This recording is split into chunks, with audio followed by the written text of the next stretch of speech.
અને હવે જોઈએ સમાચારો વિસ્તારપૂર્વક તો આગામી સમયમાં દિવાળીનો પર્વ જ્યારે આવી રહ્યો છે ત્યારે એએમસીના કર્મચારી અને પેન્શનર્સને વહેલો પગાર મળશે। આ કર્મચારીઓ માટે ખુશીના સમાચાર। આગામી 16 અને 17 તારીખે મહાનગરપાલિકા તેમને પગાર ચૂકવી દેશે। વર્ગ 4ના કર્મચારીઓને બોનસ પણ અપાશે। પગાર પેન્શન સાથે 58% મોંઘવારી ભથ્થું અપાશે।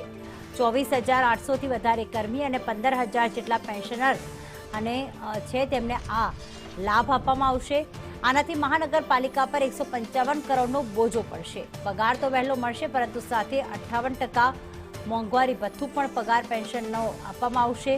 24,800થી વધારે કર્મચારીઓ અને 15,000 જેટલા પેન્શનર્સ છે જેમને આ લાભ મળવા જઈ રહ્યો છે। દિવાળીનો પર્વ તે લોકો ખૂબ જ ઉજવણી અને ધામધૂમપૂર્વક ઉજવી શકે તે માટે તહેવારોને લઈને એએમસી દ્વારા મોટો નિર્ણય લેવામાં આવશે। પગાર વહેલો ચૂકવવામાં આવશે અને બોનસ પણ મળશે।